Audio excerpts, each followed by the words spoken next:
Welcome everybody in Facebook land, and welcome to you guys who are here live. This is very exciting for us.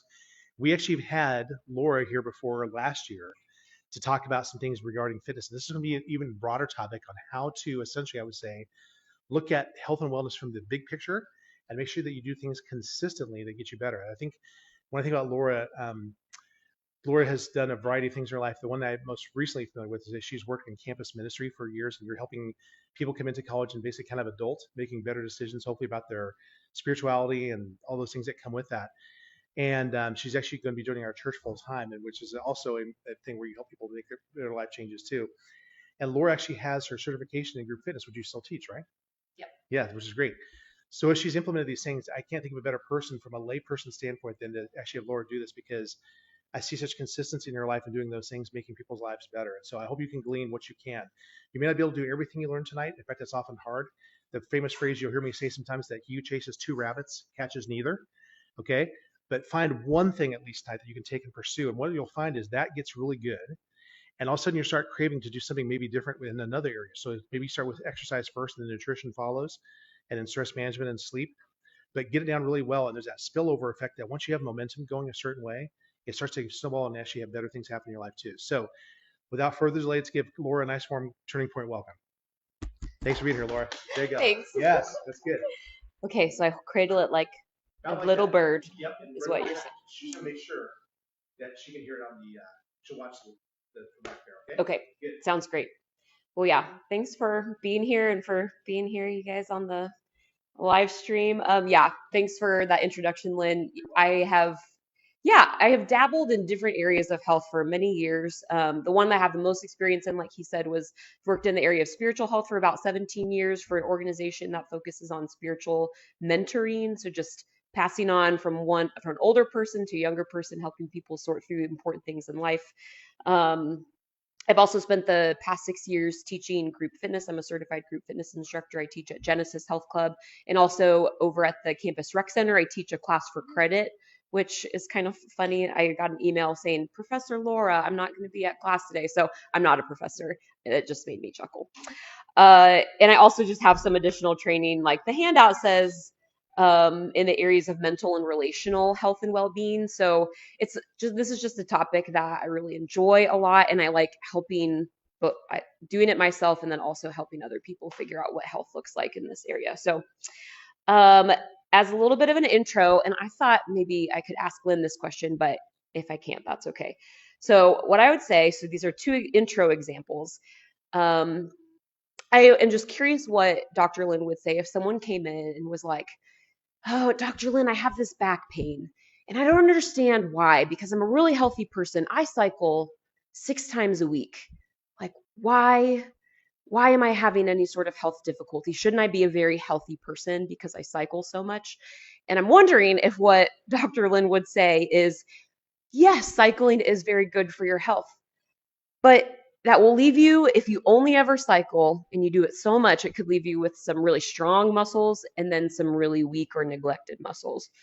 So when you do something so often, one type of movement over and over, it can actually aggravate the muscles that you're using to the point of injury, that you're overusing them. And then there could be also big muscle groups that you never challenge or work on. And so that could also lead to injury and muscle imbalance. So I think his answer would be that it is good to cycle and be healthy, but maybe you could also add in a couple days of walking and maybe some stretching or yoga and maybe some strength training. And that would lead to a more diverse health area, and that could actually improve some back function. My second example is this little video that I saw on TikTok, which I think is kind of funny. So we're going to watch that really quick. Hold on, I got to start it over. Feeling like down these days, I don't know why. Have you exercised today? No. Did you go outside? No. Did you talk to anyone? No. Did you eat well? No. Did you limit your scrolling time? No. Did you make any plans? No. Did you drink enough water? No. Did you get enough sleep? No. Wait, yes. Yes to that one. Yeah, it's what a mystery. Okay, so the first example was about, like, oh, if you only ever cycle, that's going to be really hard for your overall physical health. That one was like, if you're like, oh, I'm feeling down And then someone proceeds to ask you, well, have you done all of these things that could really help you feel better? And you're like, no, I haven't slept well and I haven't drunk water and my nutrition's been really bad and I haven't seen anybody, haven't made any plans, I haven't been outside. Then the point of the video is actually it's not a mystery. There are actually some things that you could do that, like when you don't drink water or when you're not physically active or when you don't see friends, that can have an impact on how you're feeling. So the principle of both of these examples is just that there's so much more that can contribute to your overall health and well-being than just one isolated factor. So when we talk about holistic health, it is basically that we're considering how all aspects of a person, including their physical, mental, emotional, social, and spiritual health, all contribute to their overall health and well-being. And if you were thinking of this in terms of keywords, oh, I should probably re-full screen this. Um, a couple keywords or phrases would be interconnectedness, the idea that your health is not like a file cabinet where your physical health is in one file folder separated from your mental health, from your financial health, from your relational health. It's actually all interconnected, and each one, how it's doing, affects the other areas. Another helpful phrase could be thinking that we are integrated versus isolated, that the main areas of overall health uh, make us all integrated people, that we're not separated people, we're whole people versus just being isolated, that if something's happening in one area of your life or health, that doesn't stay isolated, it actually flows in and impacts other areas. So, and from what I understand, and you can correct me if I'm wrong, Dr. Lynn, is that this is actually part of the purpose of doing these workshops at Turning Point, is that you realize that like people can come in and get chiropractic treatment, but if there's nothing else being done for someone's like overall well-being, that could leave some gaps, that you could get excellent chiropractic care and still suffer some ill effects of maybe not being as healthy as you could be. Okay, so I'm not wrong about that. Good. So the idea that if you come to these workshops, then you're going to get more coaching on how to be whole life healthy. So let's see. Okay, so this is actually not my idea. I first was introduced to this concept in college. The University of Nebraska had these, this is called the wellness wheel, had these printouts all over campus, and I first saw it in the campus rec center. I think I was going into the locker room, and basically it's an illustration put out by the university that says, we think that your success as a student is going to be more, it's going to be greater than just your academic success. Of course, we want you to be healthy, well-rounded students, but there are all these other things that are going to contribute to your student experience and to your life, not just in college, but afterwards. And so I think it's kind of cool that the University of Nebraska said that we want to see our students flourish, not just in one area, but in all of these areas so that they are healthy people long term. So this is what I'm going to kind of reference as we go forward and talk about some of these categories of overall health and well-being. And before I get into, I'm going to give what I think is like, I'm going to suggest a picture of what being healthy in these different areas could look like. But I'm going to ask you to consider what health in these areas is going to look like for you, because no one person can tell you exactly what being financially healthy or physical health is going to look different person to person. So I'll suggest some ideas, but ultimately I shouldn't be the one telling you what your health goal in any of these areas should be. That should come from you and maybe someone helping you come up with that goal. The other thing I want to acknowledge is that some of these areas can't actually be changed only through effort or self-discipline. There are things that a lot of us can do in these areas, but there's going to be some things just like natural factors in your life that being asked to try harder or exercise more self-discipline might not actually be the thing you need to hear most. So I want to be very mindful of that. So take all of this with like, in a way, a grain of salt as like an encouragement, but not as like a letter of the law, because I acknowledge that every person is unique and has different starting points. So I just want to be really clear about that.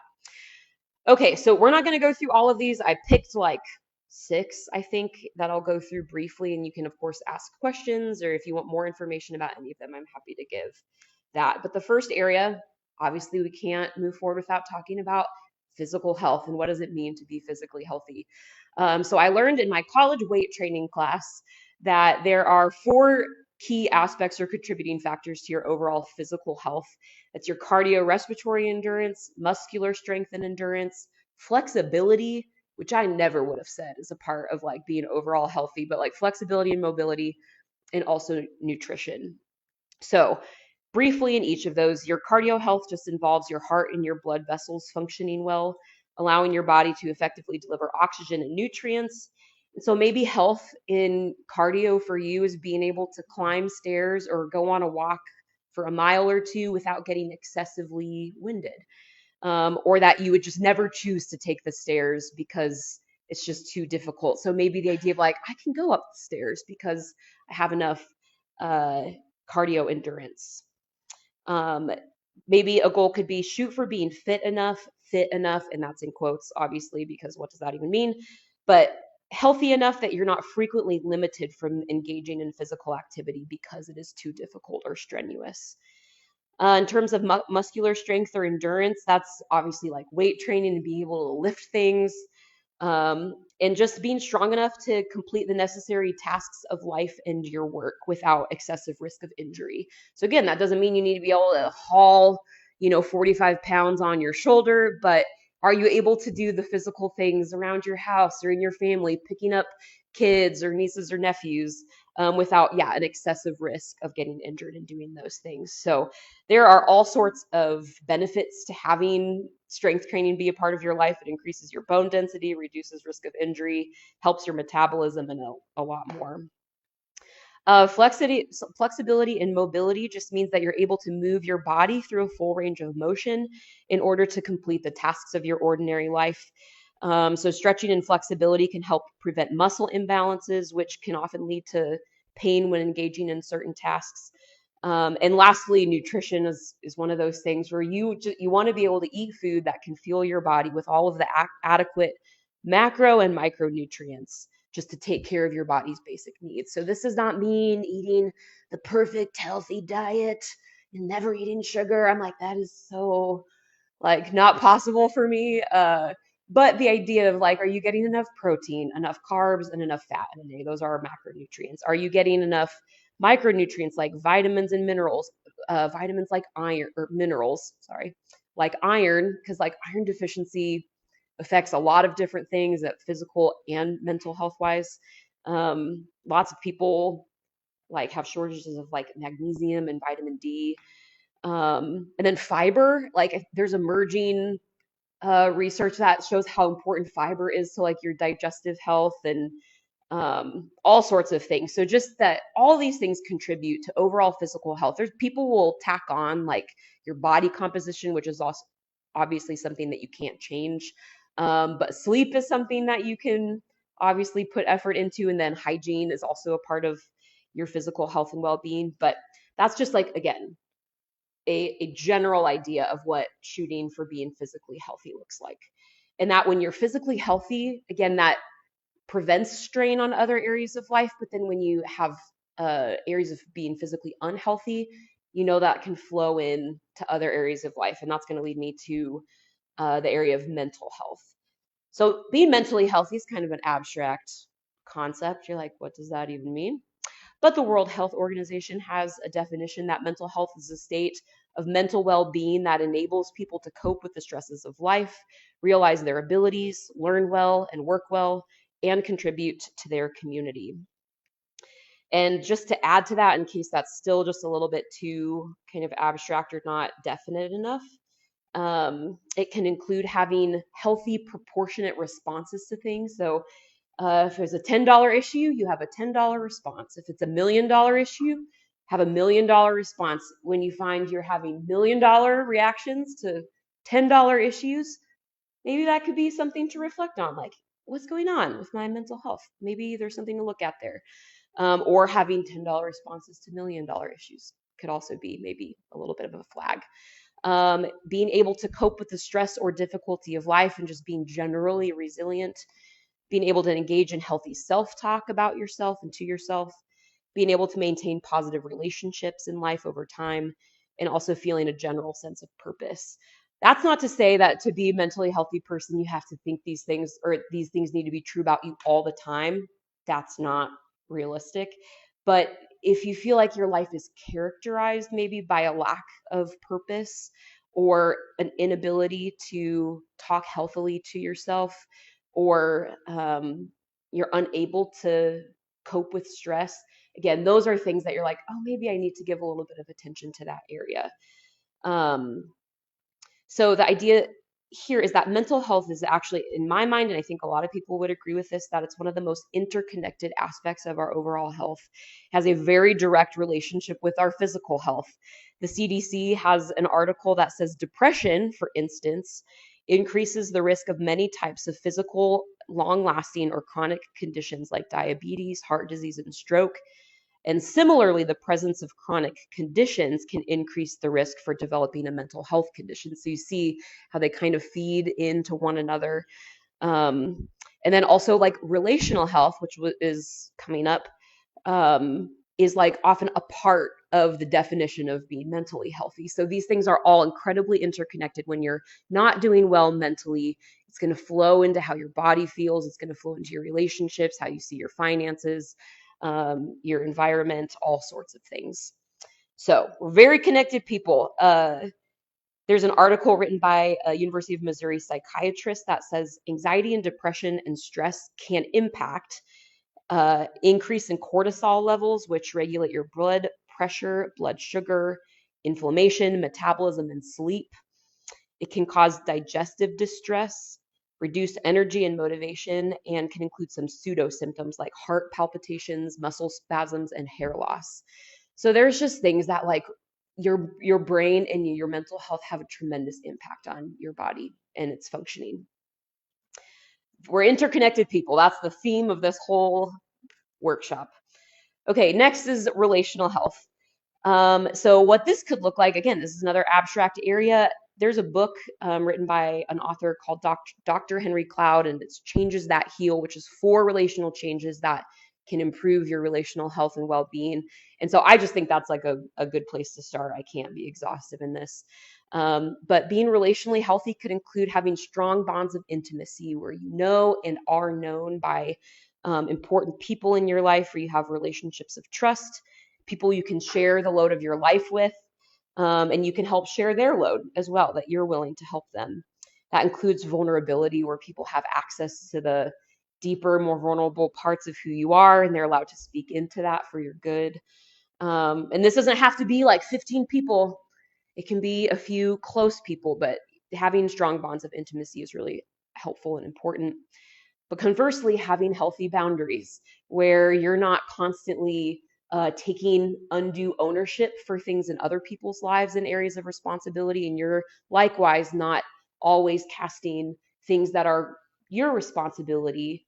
You're not always pushing that onto other people to take care of for you. So strong, healthy boundaries. The third is that you accept people for their real selves rather than their ideal selves, which basically means that you're able to accept people's limitations and forgive their shortcomings for not being perfect, not being Superman, and not being able to meet every relational need that you or your family has. Yeah, just being able to accept someone for who they really are, limitations and all, and even forgiving appropriate amounts of like if someone has actually done you wrong, being able to forgive and reconcile in the middle of that. And lastly, that the book calls this becoming an adult, but I'm paraphrasing and saying that you're just growing in maturity as a person. You have the ability to be honestly self-reflective and are willing to take appropriate responsibility and accountability, especially in your relationships. Okay, so that's relational health. Again, you can see how this can positively impact other areas in your life when it's good, and it can have negative impacts if it's suffering. This is, and it's not always true, but I've just noticed it often tends to be true as a rule, or as like a principle, not a rule.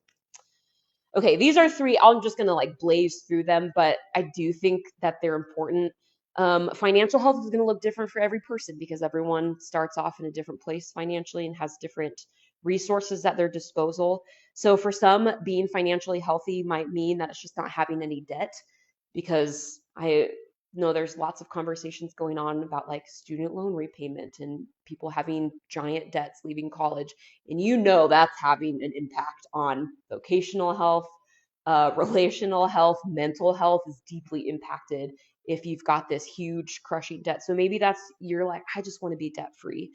Others might say they just want to have enough savings to account for an emergency with their house or their car.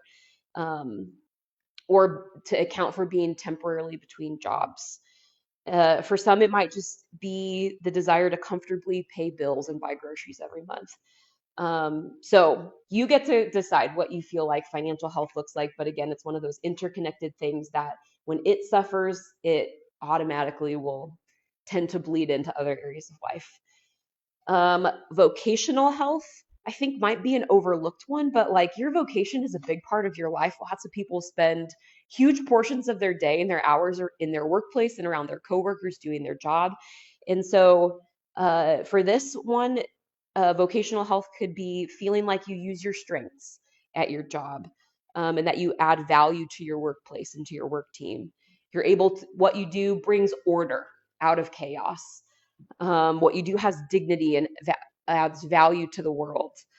Um, and that you're able to see the good of your job beyond just your paycheck or your benefits. Again, that might feel like a really lofty goal, but if the only positive association you have with your job is the fact that it pays the bills and your benefits, if that, uh, I wonder if there's more that could be true about your job. And I'm not necessarily saying like, oh, if you have a job that's not ideal, then the best thing you could do is find a new job. Actually, some questions you could ask about your current job is what are you good at? And learn to find joy in doing the things that you're really good at as a part of your job. What are you passionate about doing? Where do you add value? Where do you bring order? And then where can you serve people? And that's not just customers or clients, but also can be coworkers and supervisors. So vocational health, and then environmental health is something I won't talk a ton about, but the idea of like, is the environment you are, is it causing like undue stress, or is it mostly a place of like peace and equilibrium for you? So maybe that's just like trying to maintain a certain amount of order in your house or your apartment, and the place that you go home to at the day is generally clean and doesn't cause stress. I know that for many people with mental health, keeping their space clean is one of their greatest challenges. But then once the cleanliness gets out of hand, then that can start affecting their mental health. And then so it's one of those other cycles that could start happening. So just keeping tabs on like, is my environment, so whether that's your job or the neighborhood that you live in, or other parts of your environment, is it something that feels generally healthy or unhealthy? So these three things again are things that when they're good, and when they're not healthy, they're going to affect other things. And lastly, we can't move forward without talking about spiritual health. People's spirits are this might be like your soul or your heart, however you think about it. Um, and in my view, the spirit or the heart of a person is the deepest, most lasting part of who they are. So it's going to be an area that won't change even when almost everything else about you could change. So the idea of treating that part of you with respect and giving it some care and attention is really good. So the idea of being spiritually healthy could involve feeling comfortable or growing in comfort. The idea, like, who is comfortable with, like, is there a God? And if so, would I have a peaceful relationship with him? Like, I don't know if anyone would be like, I know that 100%.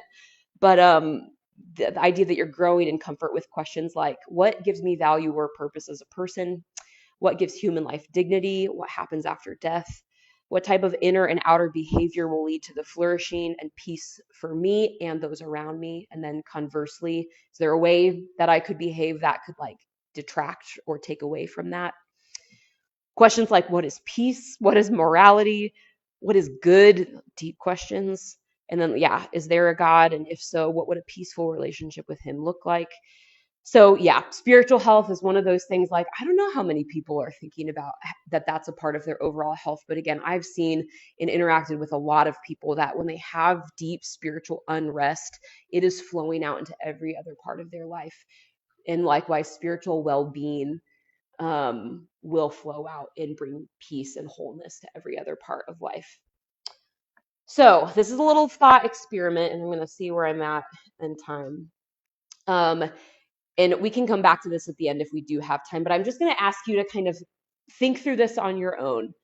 So what could happen if someone were to first only focus on one aspect of health? Think about that. Think back to the wellness wheel or just those topics that we just talked about. What if someone decided their only focus in life was going to be to focus on their financial health? What would some of the impacts of that be?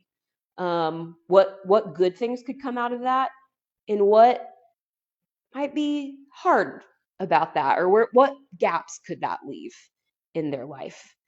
Or on the other hand, what would happen if someone were to never focus on financial health, physical health, spiritual health, any of the things that we've mentioned and the things that we don't? I just think it's really interesting to be like, what does a life look like when you're focusing too much on something or not enough on something else?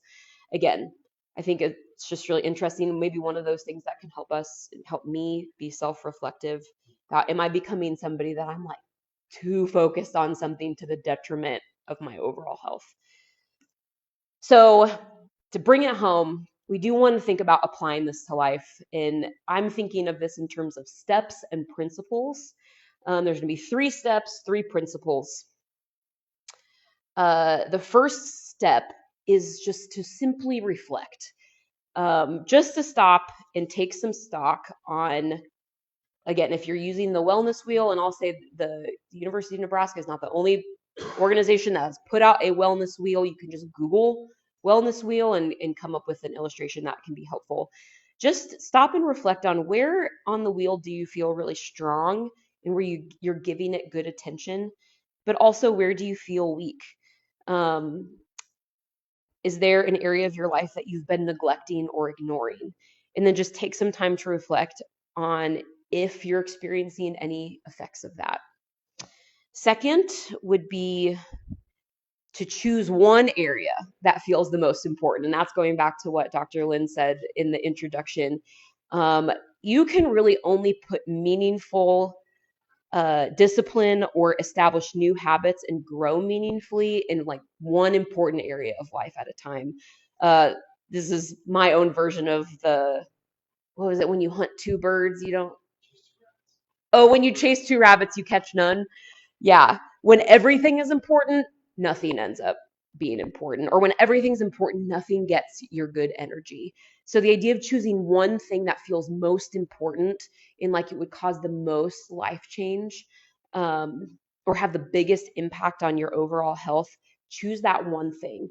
And be okay with leaving the other important things, though they are, leaving the others for later and being okay with that and not feeling like bad or like, oh, I'm a bad person because I'm not thinking about my mental health and my physical health simultaneously. So, yeah, choose one. Here are 2 principles to follow that up. Principle 1 is to play the long game. And what I mean by that is have a mindset where, well, and what I mean, I think I'll say it like this, that try to shift away from a more short-term mindset in which you spend a bunch of energy in order to like sprint across the finish line in the near future. And then once you cross the finish line, you're like, oh, and now I don't have to do anything else. And then, maybe that finish line's 2 months down the road, and then 3 months later, you're back to where you started because it's so easy for us to think short term. So I would encourage you, think more long term. Think, I'm establishing this healthy rhythm for a lifetime. And so there is no finish line, actually. This is just the way that I live now.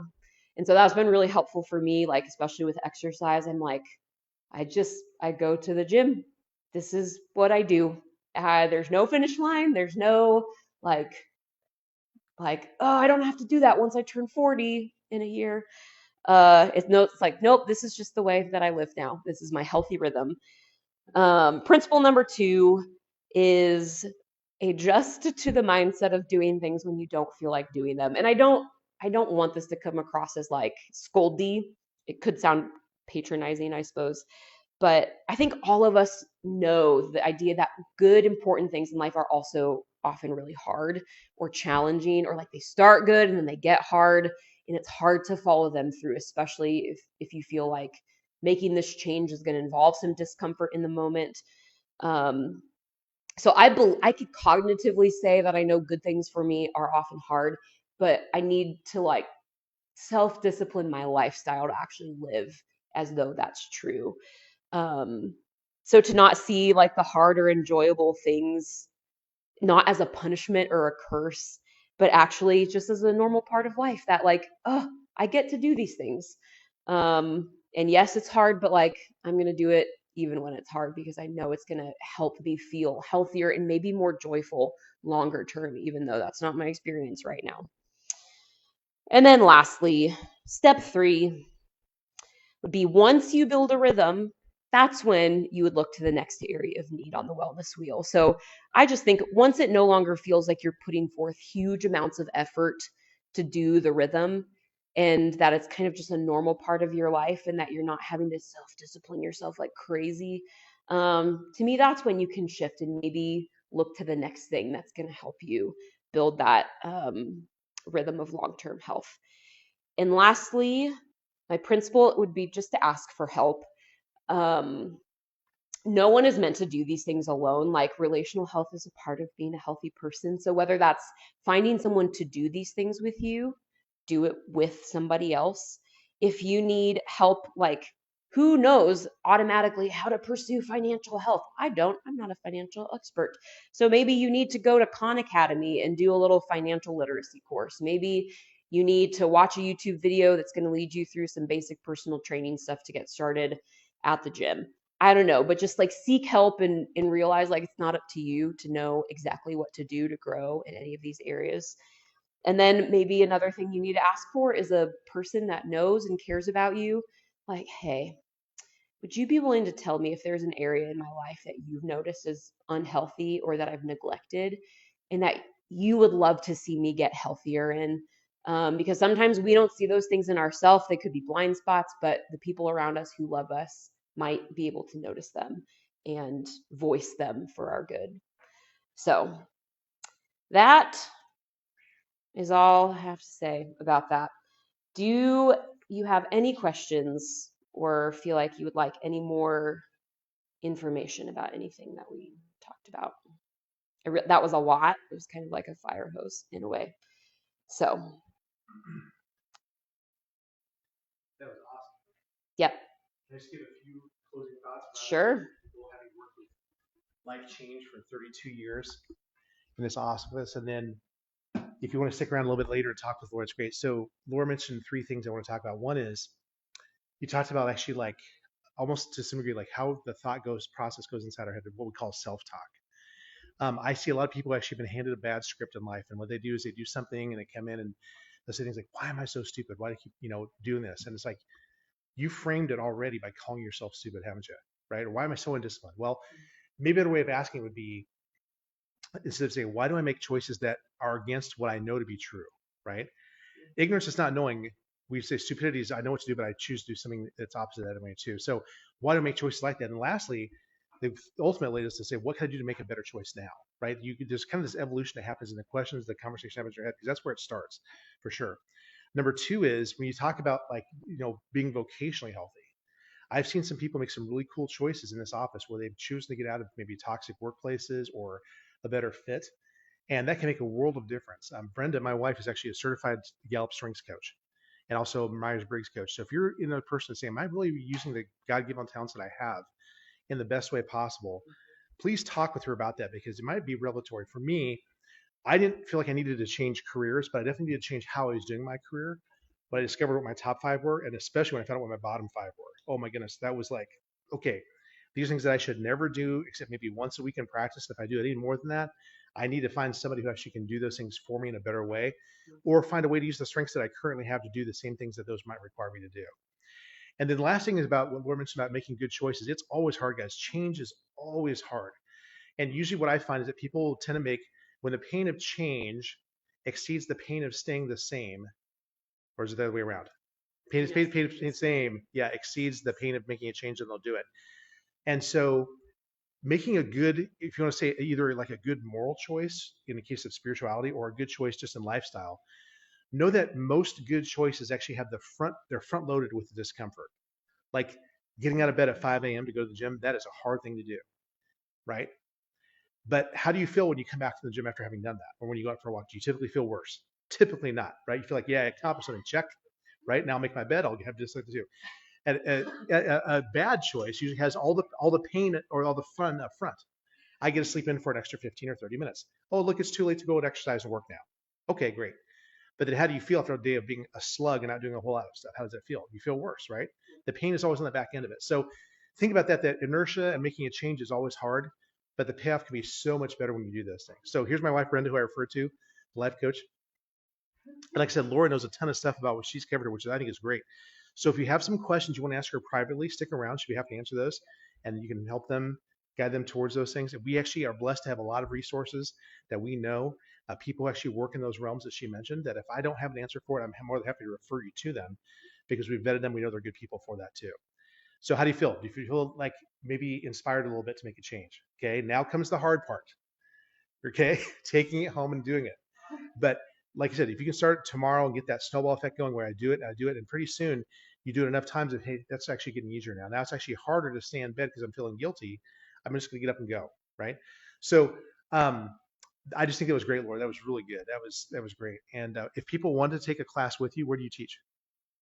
I teach over at Genesis Health Clubs at it's like 50th and Old Cheney Yes, on there Thursday you go. nights. That's right. There you go. Very good. So thanks for coming tonight, guys. And if you think this is valuable, please share this with your friends too. It'll be Okay. on Facebook and YouTube. Right.